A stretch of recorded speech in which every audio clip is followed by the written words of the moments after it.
If you've ever wondered why your website isn't bringing in the right clients, today's guest is going to open your eyes. With over 25 years in digital marketing and real-world results to back it up, Barb Davids is here to break down what SEO actually means for your business and why most people get it wrong.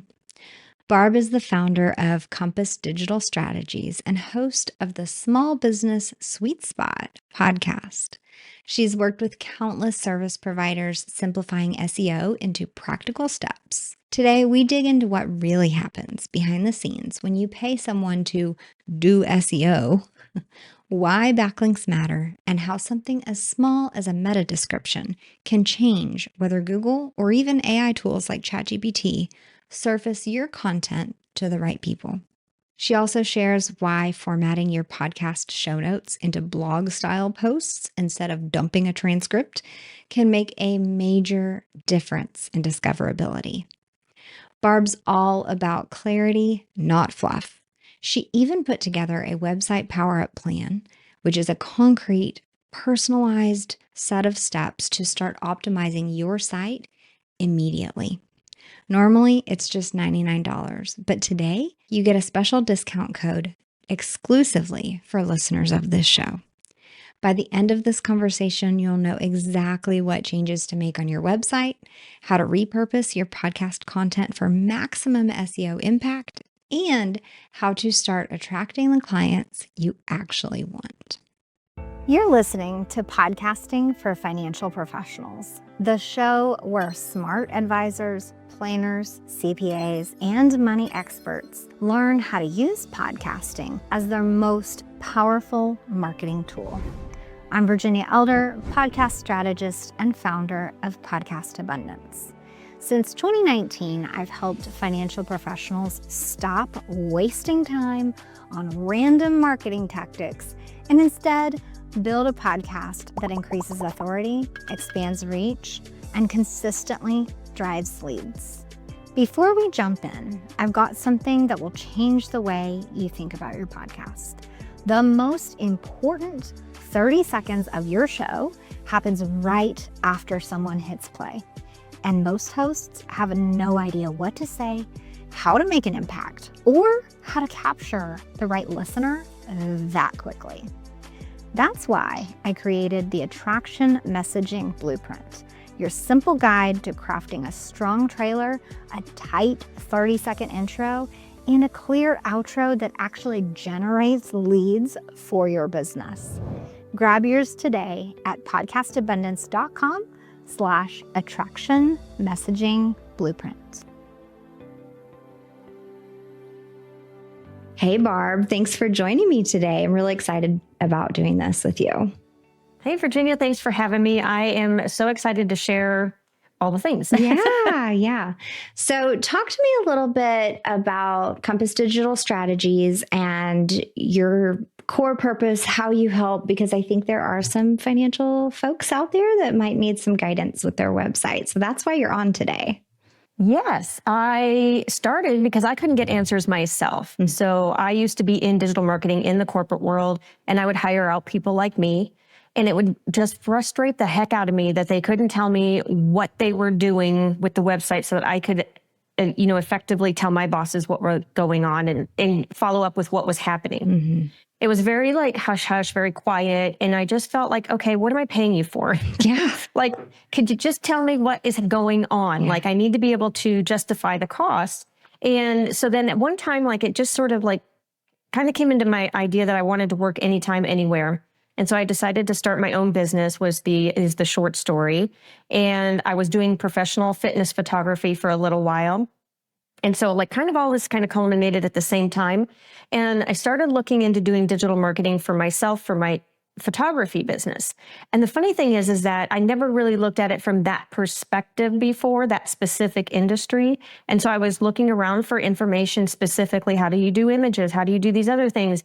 And it was so confusing. And I thought, holy crap, how are photographers even figuring this out? So I kind of started in that industry. And then I learned that more small businesses were having a lot of trouble trying to figure out What should they do? What shouldn't they do? There's so much information out there. How do you know what's right for your business and what should you work on? Because everybody claims their way is the right way.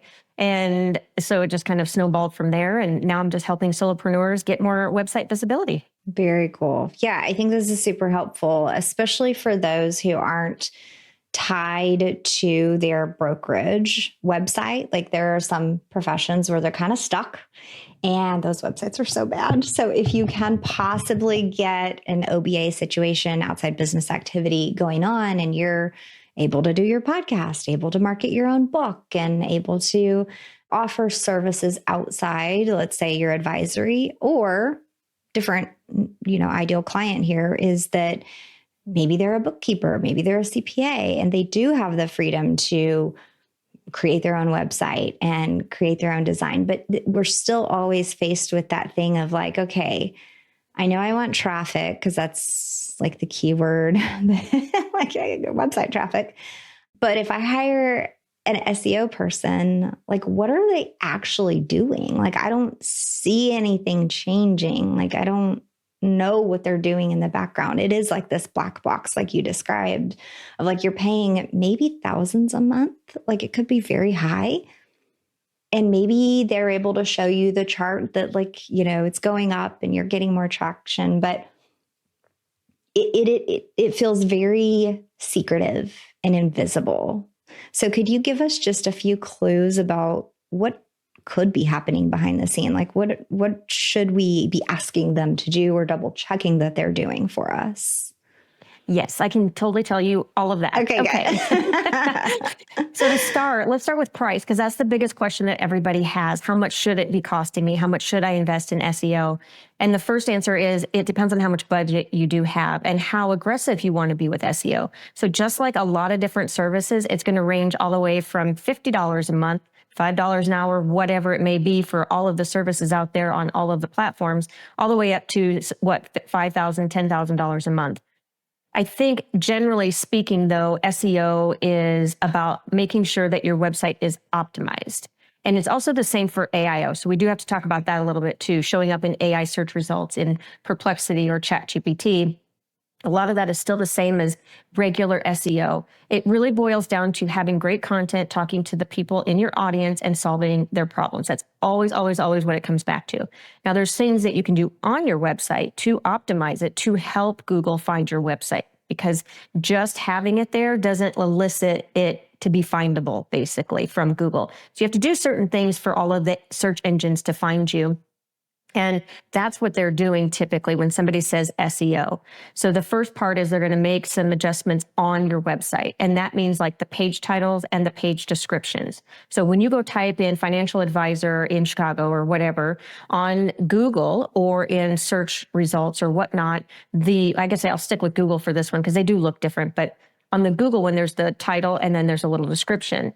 That is the SEO page title and the SEO description. So a lot of the times, when web designers do redesigns or somebody says, I'm doing SEO, that's essentially what they're talking about. Like that's the first and foremost, always the thing they're talking about. But that's not all there is. And that's where I think a lot of people get a little confused. Like, okay, if you're doing that, well, what else are you doing for the other 11 months that I'm giving you my money? And sometimes what it is in the background, they'll change the code or they'll add code to a page. It's kind of like geek speak almost, and it's called schema. And sometimes you can put like code on the page. Sometimes, you see those FAQ question errors and things on the pages and they like drop down. You can put that in another way for Google to see it. And there's also things called like local business schema. And it's just basically code that you put on the page that Google reads. It's almost like, when Google comes to your website and it sees your address, and it sees your phone number, it sees all this information, it does that by scanning your page. But when you put this code in, you're like explicitly saying, this is my phone number, this is my business. And so it's kind of a shortcut for Google to understand a little bit better. But once you do that, then what, right? Like that's the next step. So that's like on page type of thing. And then I think what I like to think of is it moves into content marketing, because really what SEO is building out blog posts, building more context and getting in front of people with the questions that they're answering. So when you build a website, it can't just sit there and be there.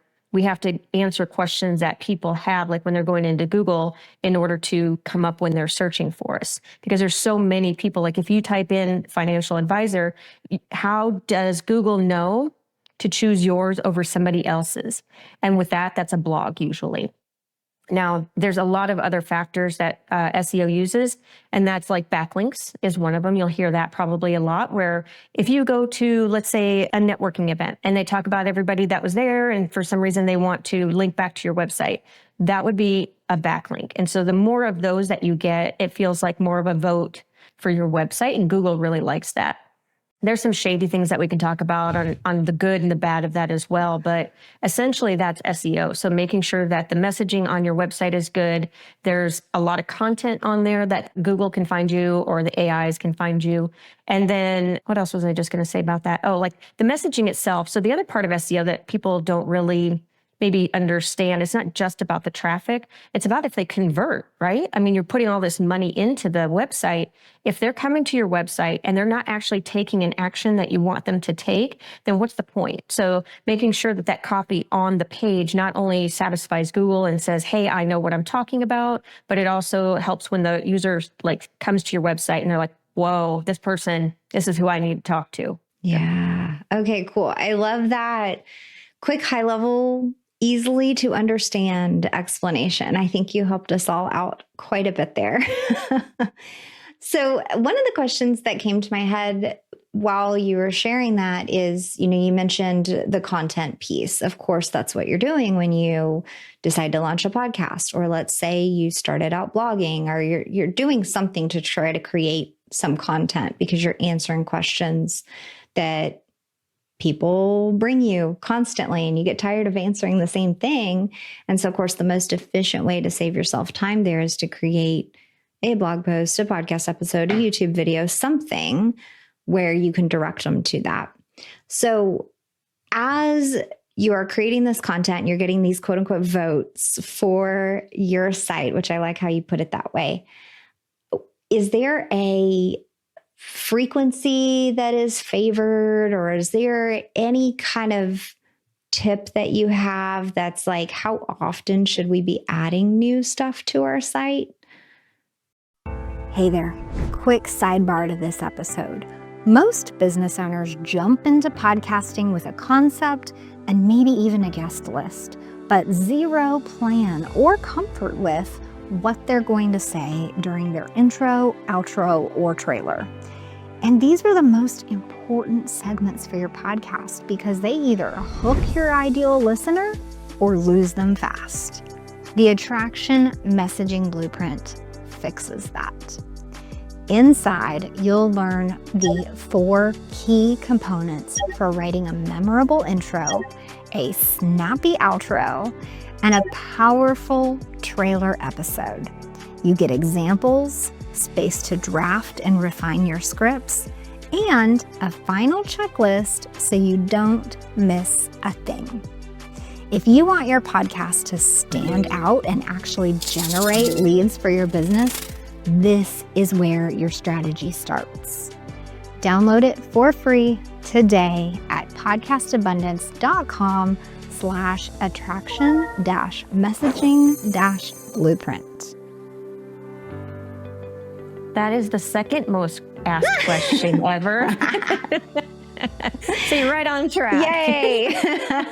Yeah. Actually, no, there is no answer for that either. However, generally speaking, as I've done it with clients, I kind of go back and forth between what kind of energy we have to output the information and what would be great for Google. But there's been so many varying examples out there. There's some people that put out something like every 6 months, every year, something like that, because it's way longer and it's way more research-based. There's a lot more information to it.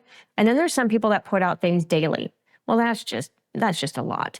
And then also that when you're putting out stuff daily, typically you're not going to have as much substance either. I mean, just humanly possible, right? Like now we're in this era where people are mass creating content and it's just crap. It's just regurgitated same thing. It's not like really personable. It's not like the person is putting in their own thoughts into it. And I hope that, I guess I don't hope, I know that Google and everybody will figure it out at some point. So we'll have like real stuff out there. But generally speaking, monthly is just fine. So you can gain traction if you're pushing something out monthly. The kicker to that is how much substance there is to it. So if you're doing something like, let's say you're doing a blog post and you're doing like maybe 300 to 500 words, maybe it's like because your podcast is very short. Like mine is super, super short. Like mine is less than 10 minutes per episode on the weekly ones. And so my blog posts are very short. However, then I do it differently, right? I don't just put the transcript in there, but my blog posts are actually 1,200 words long. So it gives Google a little bit more context. There's no set length really, but I like to think of maybe at least 800 to 1,200, because when I've done the smaller ones, you could just feel there wasn't a lot of oomph behind there, or like it was just too surface level, and surface level doesn't answer questions. So I think doing some longer ones is good. If you can do weekly, if it fits the brand, if what you're talking about, that's great, but you can do monthly is just as well. Yeah. Okay. So thank you for answering that the way you did, because one of the top questions I get is, how often do I need to publish an episode? And so it's a very similar train of thought, and a very similar answer. So I appreciate How do you answer that question? It depends. It depends. Again, it goes back to, what is our strategy with the show? Like, what is your goal, for your brand with this content? How often are you getting questions? Do you have a list of 50 questions that you want to answer? Maybe you want to do a weekly show for a year and get all those 50 out. It just really depends. Are we doing interviews? What are we doing? And what is the strategy behind it? And what's your energy and time look like? If you're facing a stacked calendar and you have one day a month to record, they might not be very long episodes, or it might just be 2 episodes a month or 1 episode a month. It depends on all of these factors. So very similar story there between us. Yes. Yeah. So I have always encouraged my podcasters to download a plugin, and sometimes I'm setting it up for them, to where when we publish, the show notes are automatically pushed to the website as a blog. A lot of times we can finagle the plugin to where it pulls in the YouTube video, or at least the podcast player for that episode, so that when you publish, not only is an episode going out on podcast apps and YouTube, but you're having content posted to your website. So are there any adds that you have to that process that you want to suggest? Should we be looking at going in there after the fact and adjusting the title or anything? Should it be different? It doesn't need to be different. It would depend on whether or not you have a blog strategy already. So if you already have a blog strategy, you might want to consider changing it a little bit, because they might overlap and you don't really want duplicates. It doesn't really benefit the website or benefit your search engine optimization or being found. So if you're doing it just from the podcast, I think doing it a little bit does help, because people don't search the same way when they listen as when they're typing stuff into Google. So they might be typing it into Google a different way, but it might be the same content. So you might want to check the title a little bit, but then also, like, when you put the information on there, to check it. I'm not quite sure of the plugin that you use and how direct it goes, but sometimes when we pick up things like transcripts and just push them on there, it doesn't help the reader experience. And so because people are not looking for blog posts on websites, but what this really does is help the context of your website for Google and getting found in AI search, because there's more information on there. So if you can pick up the transcript, but then modify it so it's kind of like written and read, so you have your headlines and you have your paragraphs, and you throw in an image here and there or a quote, like your particular website with the blog post that you guys have that you've put up, it looks great. Like, it has all kinds of, like, I could skim it and I could read it and I could listen to it and I could go check out other blogs. And then more importantly, the most important thing, which people always forget, is when you get down to the bottom to add a call to action. So, but just one. So that way, because it's a little bit different when you're listening, you may add a couple different things. But when you're on the blog post, they can only do one more thing. Like they can only do one thing. So you want to put like either go to this other episode or download the thing or check out my newsletter or whatever that next step may be. But more times than not, a lot of people are not even going to be going from the podcast to the blog post. The blog post is essentially more for getting found on search. But it's nice to have the extra show notes there because like for me, I actually don't put a lot of links in my actual show notes. I don't know if that's right or wrong. I make them go to my blog post. So that way I only have one place to do my links and I know that they're all there and I don't have to go update my show notes thing. I've been going back and forth on that one. But I think too, the other thing that we think of is if you're already doing blog posts, you probably maybe already know about EAT. It's a sort of signal for Google. It's experience, expertise, authority, and trust. So if you're not doing already a blog post and thinking about those things and showing that credibility to Google, it would be a good idea to think about those things when you're pushing your podcast to your blog posts. So things like a bio at the end of all of your blog posts. So if you're pushing your podcast to a blog post, at the bottom, it has like a bio of who you are, what you do, your face. So that way people can know you're credible. There's a contact form. There's various different signals that you can say that this is a trustworthy website. This is a trustworthy podcast. It's not just pushing out content for the masses for no reason. Yeah. Yeah. Okay. So what I'm hearing is do not just push your transcript or copy and paste to your website. And the logic there is nobody wants to read that. Yeah. Like seriously, it's hard to read. Nobody wants to read that unless you are looking for like, oh, like they said the specific term, maybe one episode you were defining very specific financial or legal terms. They might go searching for like, what did you say and how did you spell it? And let's just cross our fingers and hope that the AI that you were using to create your transcript actually heard you correctly so that it's written correct. So that's the other challenge, right? But yes, I appreciate that you noticed because we do for my show and for all of our clients, we write our show notes with H2 and H3 titles, with bullet points, with quotes, with different things, like you said, so that it's skimmable, whether someone is trying to look at that in their teeny tiny, like little podcast app and, trying to make it expand to see more, or whether they do go visit your website. I want it to look and act like a blog post. And then, have a way that you can access the transcript, but I do not expect people to just sit there and be reading the transcript and nobody should. So thank you for highlighting that. I appreciate it. Yeah. What is another big maybe issue that you see really often? In this case, I'm thinking, okay, you're looking at somebody who's trying, right? They've got their website up, they've started a podcast, they've installed a plugin to push the podcast. So you've got a blog post going up, let's just say weekly, and they're trying. What is something that you see that's missing or not quite right, however often?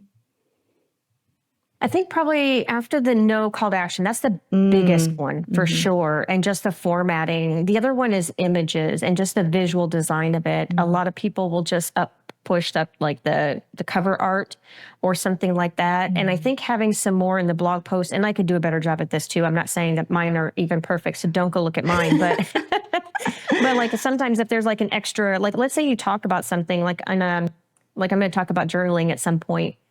I have an actual journal, and instead, because you can't put that on a podcast, I'm actually going to put that picture in the blog post so that if somebody were curious, they can see what that might look like. And I do that too sometimes with charts or information, especially like in the financial world, is if you're talking about formulas or if you're talking about lists or something like that, it might be better on the blog post to be able to show some of that in a visual format.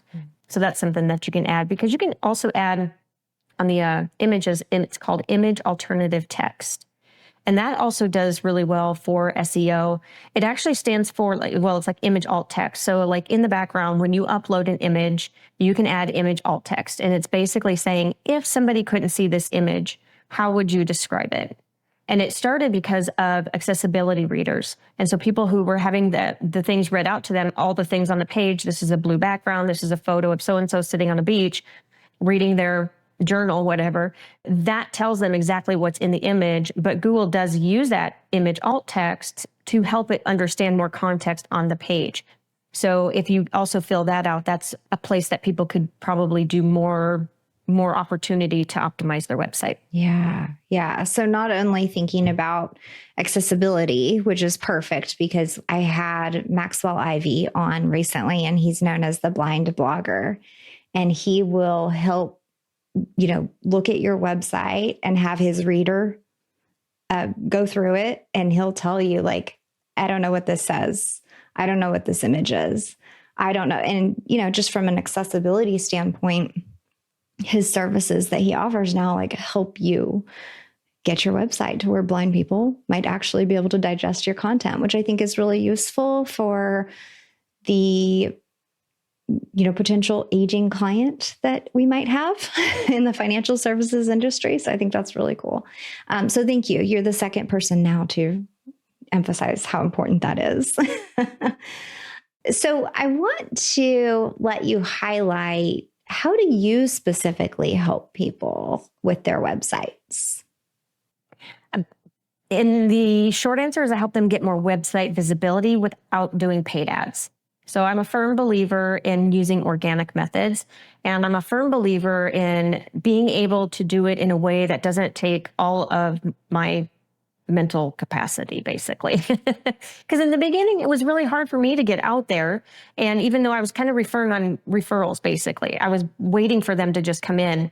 And I realized that that's just not enough. Like, that just cannot happen. You can't just put your website out there and hope that somebody is going to find it. So I help people understand what they need to do better to their website. I shouldn't say better, what they can do to optimize their website. Because a lot of times people just have these great websites. They just can't get it found because there's just some tweaking that we need to do.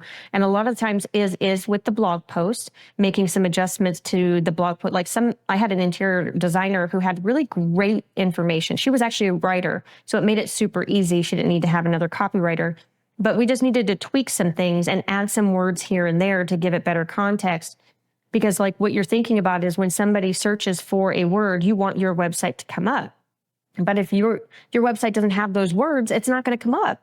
So we try to figure out what those words all might be. They might be, they could be hundreds of different phrases or things that people are thinking about. So I help people try to get their website in front of that. And then we also go through different marketing channels. So like, how can we repurpose the blog post into, say, Instagram, because a lot of people are there right now, or LinkedIn, and how does it look different? But how can you do it so that you're doing things once? And it's really great with podcasting. I love it with podcasting. Like, it is so much easier now because I do the podcast, and then I can create my newsletter, and then I can create my blog post, and then I can create my social. Like, that's just from one piece of content. It is the most sane way, I think, in my brain, because then I'm not trying to create one for this one for that one. So it's gotten a lot easier. Yeah.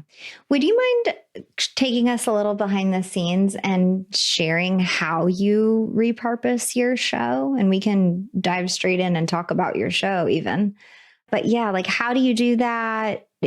What's the time commitment look like? Because I'm always encouraging people to repurpose, but I think some specifics are helpful for someone who isn't typically in the online business space and creating content and just used to those processes. Yeah, it's still evolving. I keep finding new ways to do it and make it easier. So what I do is I actually write out what I want to say for my podcast. So I pretend like I'm saying it out loud so it sounds really like me. And then I go through and I try and say it, and then I record it. And then I take that and I put it in ChatGPT, and I have a custom prompt for myself that I say, hey, here's my transcript of something that I worked out. Can you please turn this into a blog post?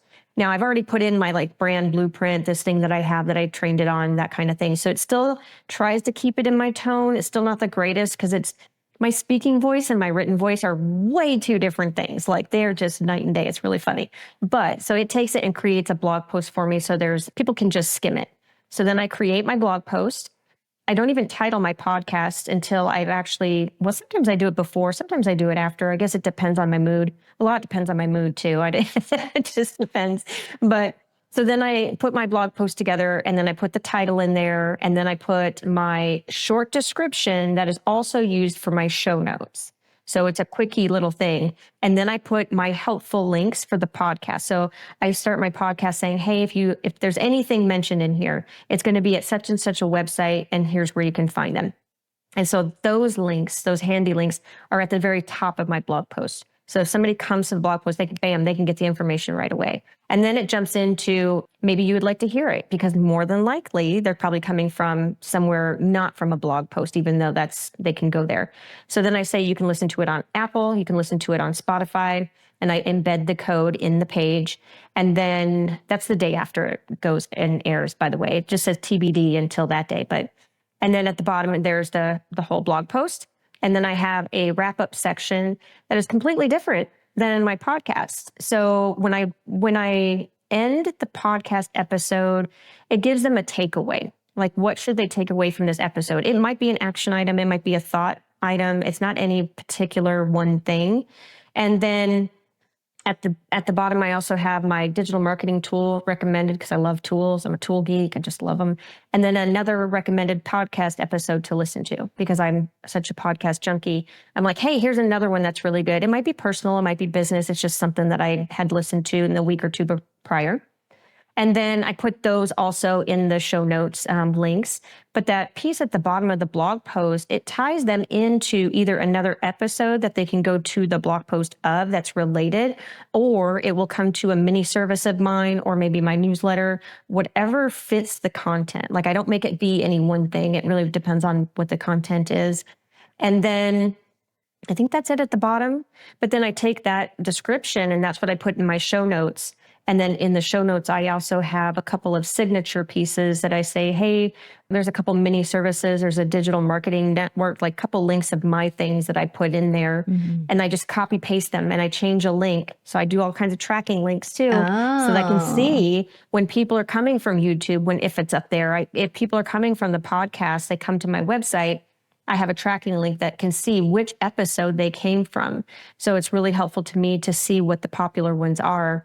And then I publish it. Mm-hmm. Then the day after, I do the episode embeds, and then I create my socials. So I think there's a way to probably do this a little bit more streamlined at some point, but right now I just wait till after. But then afterwards I do, sometimes I do new podcast and put it on Instagram, but I'm learning that not a lot of people are going to leave Instagram platform. So I've been trying more to do carousels for some of them, if they're like listicle type podcast episodes. And then if they're not, sometimes I'll just do a reel. If I do video, I will snippet out some of the podcast pieces and literally just put captions on them, and then put like what we were talking about and where they can find more in the caption. So I like doing video ones more just because it's easier to output for social. But yeah, it kind of depends on my mood and what I'm talking about. Yeah, so. Yeah. Well, mood, energy levels, time. There's so much that our results depend on. So yes, exactly. I like what you said about the blurb at the bottom of your blog posts, how it is different than whatever you say in the show, because you're thinking about if someone is reading this page and they're, maybe they're have a question about this, they get their answers. What is the natural lead point, or like next question they might have, or like a natural transition to like another piece of your content, or at least something that you're recommending. So I really like that. And I would think Google appreciates that as well. Like whether it's a related post or a related topic, or since you asked this question, I bet this question is next, or something like that, where it's this logical step. So I really like that you said that. Real quick, one of the things on that is the time on site. It is a real thing. So Google is specifically looks at, if somebody lands on your website, do they leave right away or do they stick around? So that's a natural kind of signal for them to see if your website is answering their questions.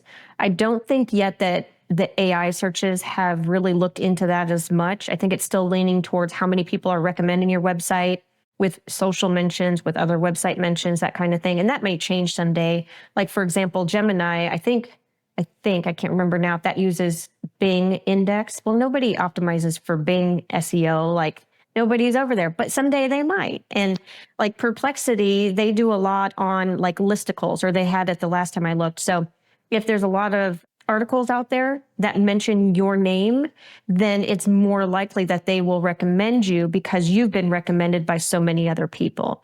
So that's why making sure that you can get out more and get recommendations from other people is a good thing. It's kind of like the old days of PR, and except it's like digital PR now. So like how much digital street cred do you have? That does bode well. And it's really hard to do, like trying to get your name into other articles or getting mentions, or if you can get even mentioned in industry articles around financials or things that are complementary to your business, that's even better because it's so complementary. So they can see that you're in that space. Yeah. Well, and I think depending on which type of shows you're guesting on and how well that host's team produces those show notes, but guesting is a great way to get backlinks to your website.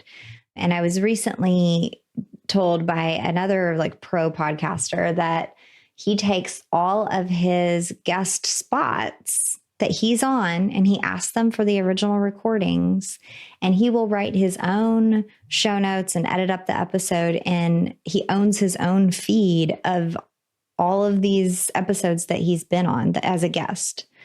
And so he pushes those to his website too. So he's got like the guest situation going for him where the host is linking to him, but then he is also using the content from his guest spots. And you could tell this could get really complicated, right? Because you've got your own show, then you're guesting, and then you're also kind of hosting. It's almost like hosting your own sideshow of your own guest spots that you've done. So it can get really complicated, but I thought that was so interesting because he's like making sure that all of that content is working for him. So yeah, that's a fabulous idea. I hadn't considered it because a lot of my content when I'm guesting is the same. So I'm trying to not duplicate content on my own website. However, it gives me some ideas of like, maybe I've said something quite, just a little bit different, and it would work on, say, LinkedIn or another platform that I'm not maybe doing a lot on, or maybe can just automatically go to like, I don't know, SlideShare. Is that still around? I don't know. But well, so let's have you share with us about the AI optimization situation, because that's the new big question that, getting found on Google is one thing. And then Google changed its algorithm. I think it was like last year, 2 years ago.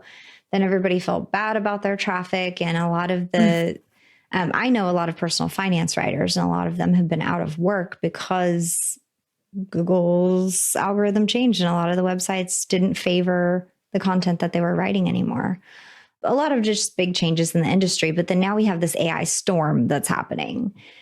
So how are we going to make sure we get found on AI? And you did share a little bit with us already, but are there any other tips that we could follow there? Well, I have two thoughts off the top of my head. When you mentioned they didn't favor their content anymore, I would ask why. So there had to have been something that Google decided, hey, I'm going to rank somebody else over your website. And so that's a very clear indicator to say, okay, like have you used Google Search Console at all? Mm-hmm. I'm not sure if your listeners have as well or not, but there's a tool called Google Search Console, and it allows you to figure out where in Google you rank and for what keywords, and then you can see the pages that are coming back. So if you take a look at that and you see that it's going down, that's a clear indicator. I mean, obviously, if you're looking at your analytics, or you can feel it just too, but you can get some numbers around, okay, is there a particular word? Is there a particular page? That kind of thing. But I think that's a clear indicator to say, okay, well, there's something about this that Google doesn't like, whether it's something on the eat side. So maybe there's something around expertise, authority, trust, that kind of thing. Maybe it thinks that it's too samey as other people. Maybe there's a way to make it unique, put some more experience side things in it, or case studies, or maybe even get some more links back to it, maybe rearrange the navigation or the architecture of the page, because sometimes if it has trouble like figuring out where to go in the website, that could be a factor as well. So I would take a look at that. And the other one I would say is this is really the time for diversification. I think they talked about it a long, long, long time ago in marketing, but it's more important now to diversify how you're marketing because of what's happening, because we always relied on Google and now we can't. And it's not just because AI is in the mix. People are changing. Like the generations are changing in how they are searching. So people, I still don't believe TikTok is a search engine. Yeah. I just cannot believe it. I cannot believe it. But people do go there. But you know what? I am not going to go there for a financial advisor. I am not going to go there for a dentist. So clearly that's not going to be like, if I was one of those people, I would not put my marketing efforts there, but I would diversify and think more about like, where do I need to be? And it may be more networking. Networking is not as icky as it used to be, or I don't feel like it is when you think about it as in connection. And you're just trying to get to know other business owners and that kind of thing. So I think if you're seeing some real declines and you're not sure what to do with the website, take a good look at it, but get some other eyeballs on it. It doesn't have to be me. It could be anybody. It could be your friends. Hey, would you consider this a good article?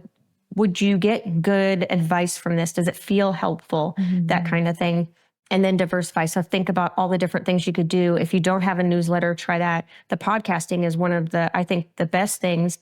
I'm kind of biased to podcasting. I do like podcasting a lot. I was such a geek and I listen to them all the time, like when I'm running, because it's just so easy to get the information. And then I'm like, yes, I'm going to do a podcast because I was looking for information for my field. I'm like, I don't need to know the backstory for everything. Just tell me how to do the thing. And so that's kind of how that started. And then, so there's all kinds of different things, newsletters, there could be ad space.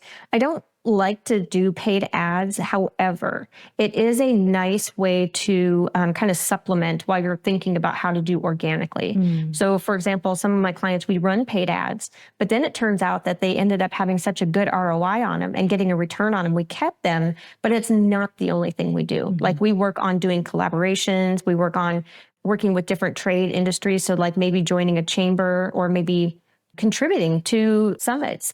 Some of these online summits, they have ways that you can contribute and sponsor them. And those dollars also vary, but you can get inside of some of those, but diversifying in some way so you're not just dependent on only the search. Yeah, that's really good.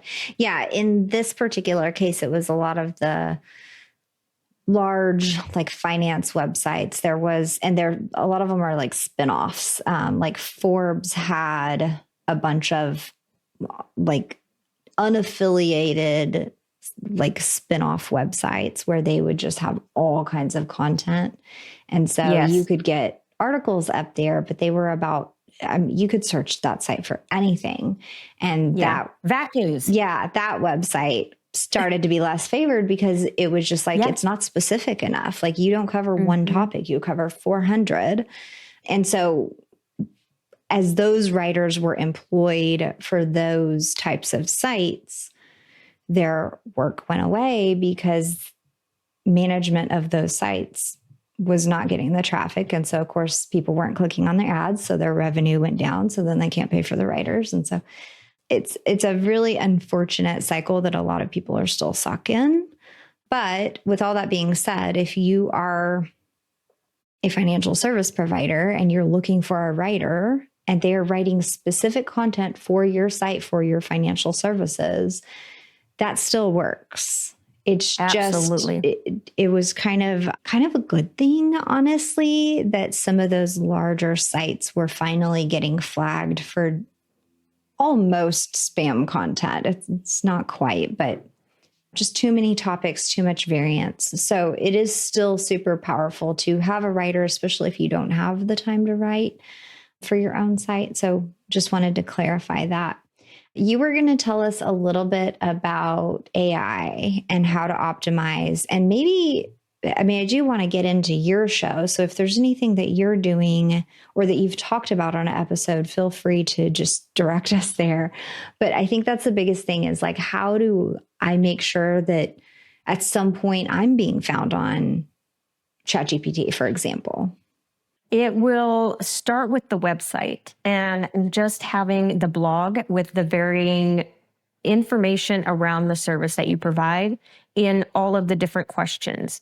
So making sure that all of the FAQs or anything that your clients ask, that it goes from all of those. So if you take like your whole service and break it down into like maybe phases, and then think about the questions in each side of those phases, and just putting those up each as a blog post is a great way to start.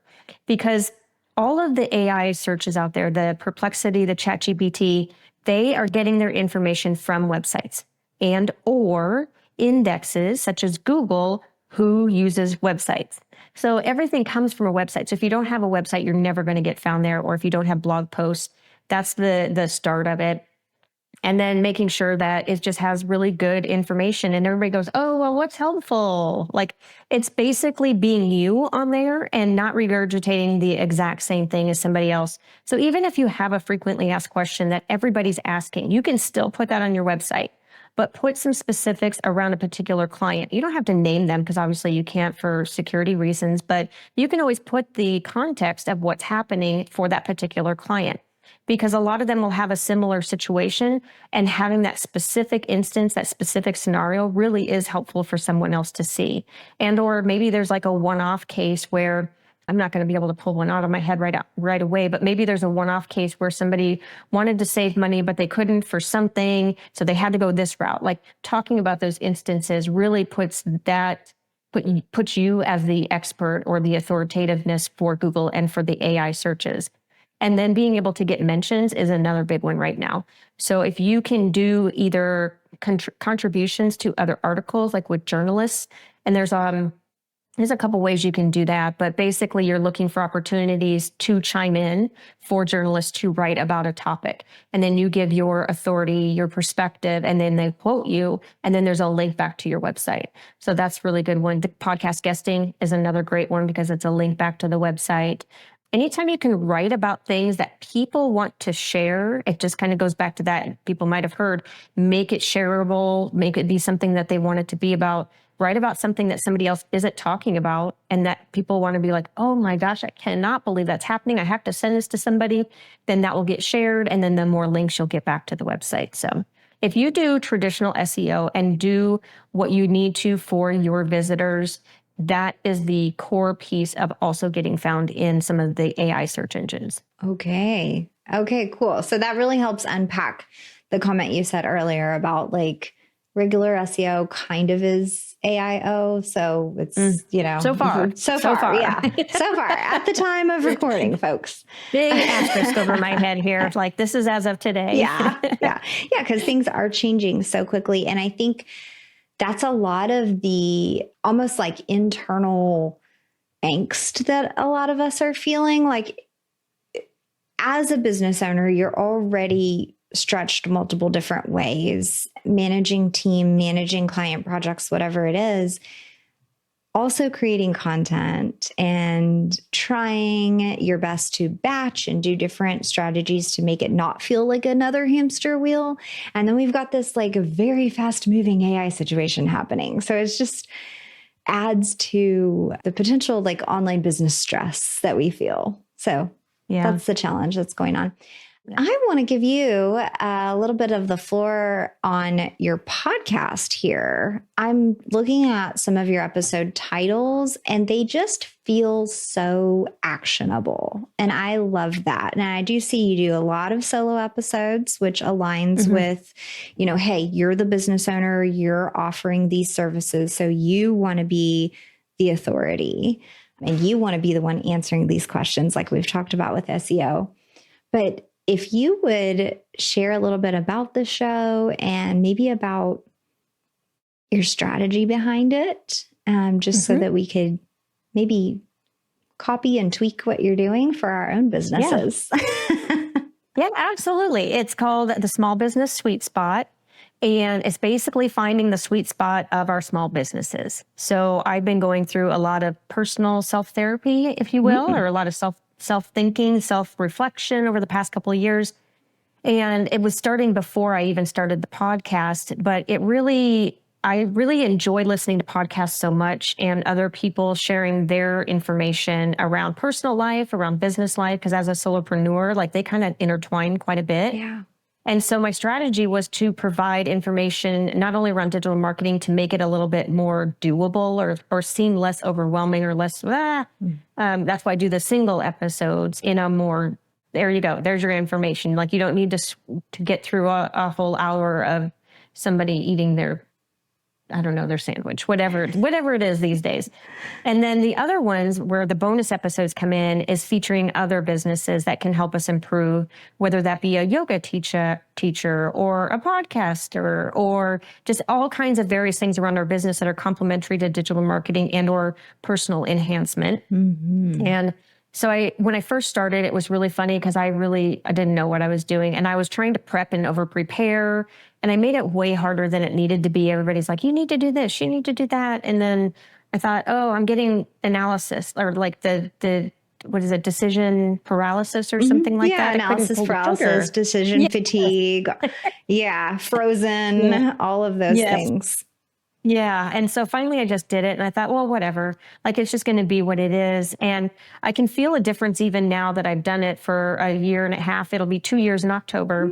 And I can feel a difference in some of the content. At the beginning, it was very structured and I really didn't quite know how I wanted it to be inside. I just knew I wanted to give information. Like I just wanted to have answers available. And it's kind of grown into just kind of a helping thing. And then I like to feature other people on it sometimes. One time I did like a curation. So I had people like it was a topic around using AI in our small business. Like, why are we so afraid to use it? Should we use it? There was a lot of different, people are still struggling with that, whether or not to use it or not, in just terms of ethics and things of that nature. Copywriters in particular. I have a human copywriter for my blog posts, but I do use AI for some copy for like socials and some other things. But I firmly am 100% behind a human copywriter. One, because I just love my copywriter to death. I think she's amazing, but she gets me. I don't have to sit there and spend 20,000 hours to like refigure out how to do this blog post. That's just not where I want to spend my time. And they don't do critical thinking. Now that might change 10 years down the road, but I really appreciate the feedback that my copywriter can give me and new angles to come up with instead of just regurgitating what's already out there. So I really enjoy that. And then, it just kind of evolved. Every once in a while, I'll do something new, like I'll change up the artwork, and it's just kind of an evolving process as I get new ideas and things. And sometimes I do lives. So I'll bring some other people on and we'll do a live cast, and then I'll just repurpose it onto the podcast. Yeah. So I like how you even will say today, like it's evolving.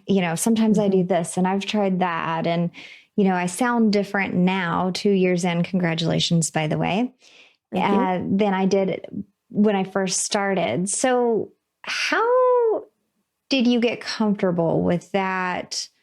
Just kind of putting it out there, letting it evolve, and not thinking that it should have been perfect from day one. Was that a process that you personally went through as well? Or did you start with this beautiful frame of mind, or how did you do that? Definitely not. There's a lot of turmoil in my brain, basically. When I first started it, it was kind of funny because I was like, okay, somebody's going to watch this. But then I thought, well, no, they're not. It's brand new. Nobody's going to even see it. So I had to lie to myself and be like, nobody is going to see this. And so why should I be so worried about it? And then I thought, well, if somebody doesn't like it, or if I don't like it, I can literally take it down. It's not the end of the world. At the time, I thought it would be the end of the world, but I had to really sit there and tell myself and keep telling myself, like, it's okay, it's okay, it's okay. Like, think about all these people that you keep hearing about that started whenever they did. I think there's a couple YouTubers out there that I follow, and you look back at their old ones and they are like, they're just funny. They're older. And that's just the nature of the game. And I think that's just in business as well. And I think it was finally just accepting that it is what it is. And it just takes time, and it takes some repeated self-talk for sure. Yeah. Okay. Because I think that's a big thing that's holding people back, and some of the big questions that I get, and a lot of what I see that makes people not start is that they are afraid of who's going to see it, and they are afraid of not being their most professional, knowledgeable self, or seeming awkward, or whatever it is. So I love that you're just like, it's going to evolve. It's fine. I'm figuring it out still.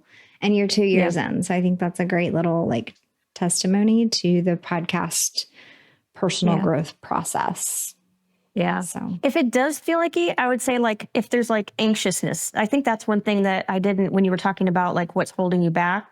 Like if it feels like, oh my God, I'm going to die. Like I can't do it. Like then you have to sit and think, oh, why do I feel like that? Like specifically calling it out and being like, am I going to die? Nope.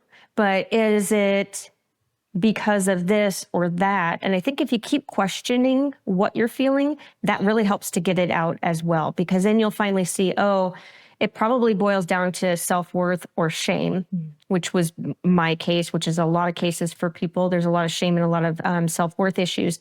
But once you can start working it out and getting it out, then it just becomes unusually just so much easier. It's really kind of fascinating to me how this like, that whole thing about why we do what we do and why we can't get our marketing out there. And, you know, I'm in marketing and I was like, why am I not doing it? Like, it's just really fascinating. So just keep talking to yourself, keep saying you can do it and you can.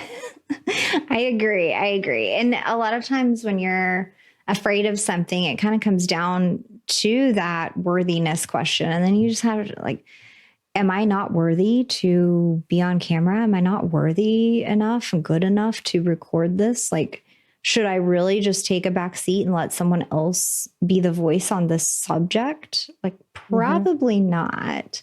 And when you can boil it down to those questions, I think that's really powerful. You're like, dang, I've just let this hold me back for so long. Yeah. And I think about all the people who are doing it, who I'm like, oh my gosh, this is a terrible podcast. Great for them. They're doing it. But I'm like, I got nothing from it. So obviously I can do it. I could, you know, like, and it's like, not that mine is better. It's just different, right? We all have a different perspective on how we want to like do the thing or share our services or share our skills.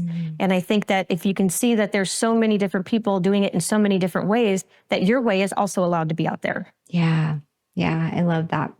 So with your show, is there anything that you've done that has really created this tangible result, whether it's starting guesting or whether it's specific types of episodes and then you're getting replies to emails or anything that's like, maybe you knew it was a tactical move at the time, or maybe you didn't, but it created traction? Two things, and I didn't know how much traction they would pull, but they're very evident to me. And when I say traction, it's not like it's an overnight success, right? So just to put that expectation out there and that understanding. But the two things that really made a difference was the podcast guesting. And I heard your last, one of your last podcast episodes about that. Yeah, everybody and their mother's doing it, but it is a good one, right? Like guesting on podcasts is the thing to do. It's awesome. And then the other one is collaboration. So I did one that was complimentary that did really well. And it was around the idea of SEO and web designers and copywriters. So I got each of one of them and we talked about how closely our industries are aligned. And so we did a live and we had kind of like a roundtable discussion and we each had our respective audiences come to it. And then when I created the live, I gave them all the assets that they could use to share on their own channels if they wanted. And it was really just, not only was it really great from a marketing building perspective and being able to have the content and having them share it on their channels, but I had so much fun with it, like having a discussion with these other people that I work with in random ways, but actually sitting and talking about the industry and what I do with them. That was just plain fun. So I didn't see that one as much. And changing up the platform as well. So one time I did I curated some responses from people and had them record them and give them to me. And then I created an episode around their responses. And I really like that format for something different. And I got some good feedback on that. And then they also had a way to say, hey, I was featured in this podcast. And then they shared it in their channels as well. Yeah. So I like that. You have a few ways that you just kind of allowed the creativity to happen and say, like, I'm going to gather people and we're going to either go live, or it's like you created like a little mini summit is really what that was. Yeah. Or, you know, this collaboration on the show or however you choose to run it. But either way, you're networking.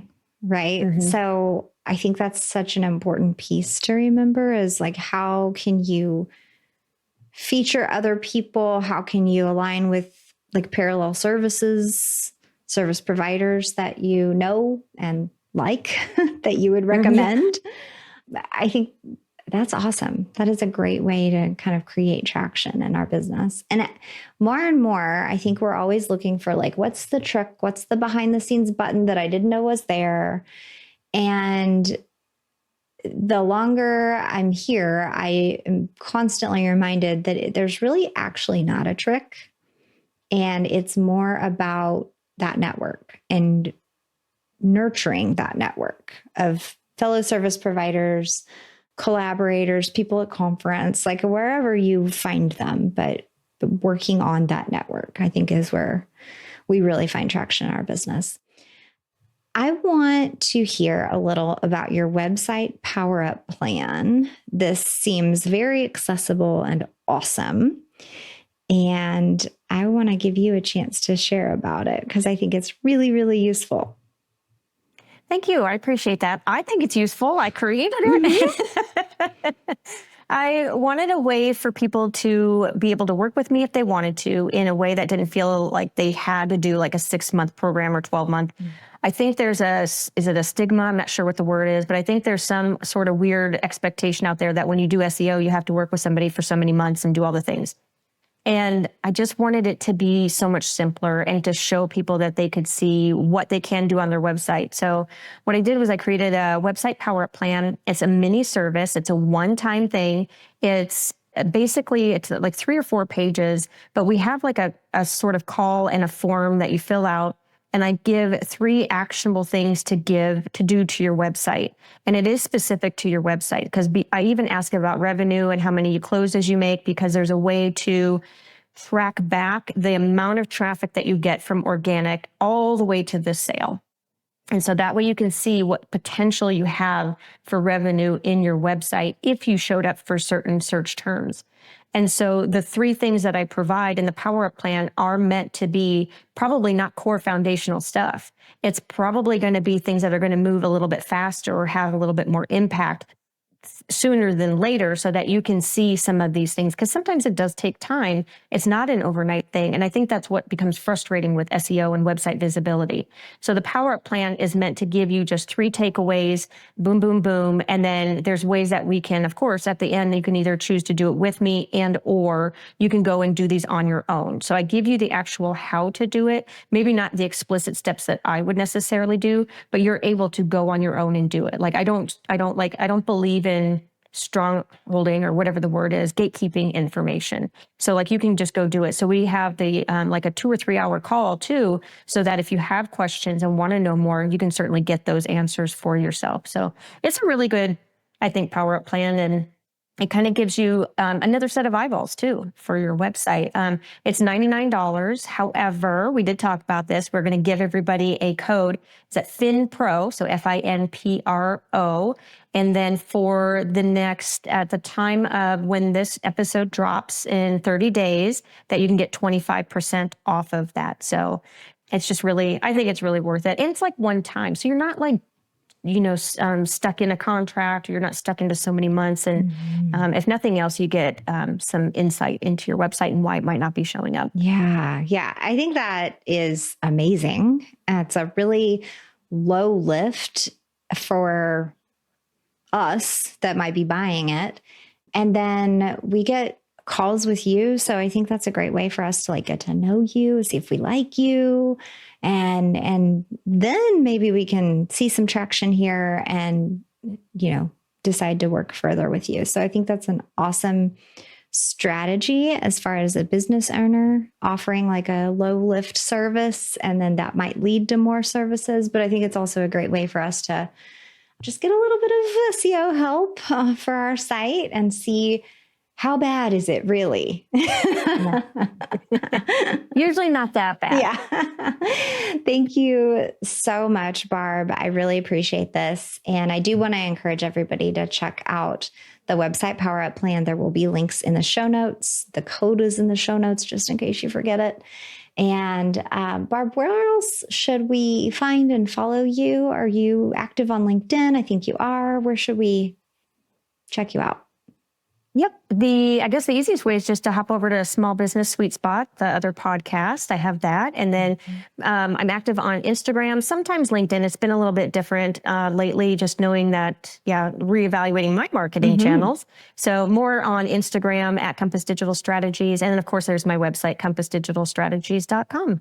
Very cool. Thank you so much for sharing all your knowledge and about your show with us today. It was wonderful. Thanks for having me on. Great questions. Thank you so much. Thank you. Thanks for spending your time with me today on Podcasting for Financial Professionals. If you walked away with one idea that helps you get more visible, increase your authority, or turn your podcast into a real lead generating machine, then your time was worth it. Before you go, let's make sure you have strong intros, outros, and a trailer for your podcast that pulls in your ideal clients. Grab the Attraction Messaging Blueprint. It gives you the formula, examples, and worksheets to make the most important segments of your show count. Download it for free right now at podcastabundance.com/attraction-messaging-blueprint.